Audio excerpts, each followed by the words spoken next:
समान नागरिक संहिता को लेकर जो लोग भारतीय जनता पार्टी पर राजनीति करने का आरोप लगा रहे हैं, उनको यह मालूम होना चाहिए कि भारतीय जनता पार्टी का स्थापना काल से लेकर अब तक जितने भी चुनावी घोषणा पत्र हैं, उसमें हमने देश से वायदा किया है कि हम समान नागरिक संहिता देश में लागू करेंगे। और क्यों न करें, एक देश में दो नियम दो अलग अलग लोगों के लिए नहीं हो सकते। भारतीय जनता पार्टी यह मानती है कि संविधान में जो चीज़ उल्लिखित है उसका अक्षरशः पालन करना चाहिए। और हमारी ये जिम्मेदारी बनती है, चूँकि आज हम सरकार चला रहे हैं, तो हमारी जिम्मेदारी है कि देश के अंदर कानून का राज हो, संविधान का राज हो।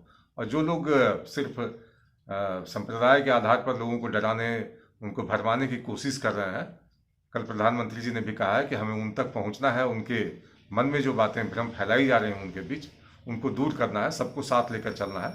और समान नागरिक संहिता आज समय की आवश्यकता है, क्योंकि भेदभाव जो लंबे समय से चला आ रहा है, हम चाहते हैं कि समाज में समानता का सबको अधिकार हो, सभी लोग। जब प्रधानमंत्री देश के यूनिफॉर्म सिविल कोड की बात करते हैं या मुसलमानों का जिक्र अपने रैलियों में या अपने भाषणों में करते हैं, तो इससे यह पता चल जाता है कि अब देश में कोई ना कोई चुनाव आने वाला है।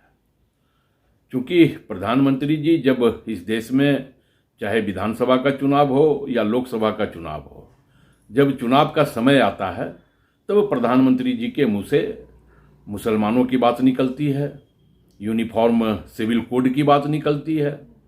तो हमें लगता है कि दूसरों के घरों में झांकने से पहले प्रधानमंत्री जी को अपने घरों में भी झांक लेना चाहिए। ये सही है कि देश में जो संविधान ने अधिकार दिया है उस अधिकार पर लोगों को कायम रहना चाहिए, लेकिन अपने घर में उनको हक और अधिकार कब मिलेगा जिसे प्रधानमंत्री जी ने सुहागन होते हुए बेवा की जिंदगी जीने पर विवश किया है। तो कहीं ना कहीं हमें लगता है कि इस पर भी प्रधानमंत्री जी को कुछ बोलना चाहिए। क्योंकि मणिपुर जल रहा है, देश की बेटियां धरने पर बैठी हुई है, इनके सांसद के खिलाफ महंगाई चरम पे है। तो इन मुद्दों से ध्यान भटकाने के लिए प्रधानमंत्री जी का समय समय पर ऐसा भाषण आते रहता है, ताकि जनता इन मुद्दों को भुला करके इन मुद्दों पर चर्चा करना शुरू कर दे। और यही बाजीगरी है देश के प्रधानमंत्री जी।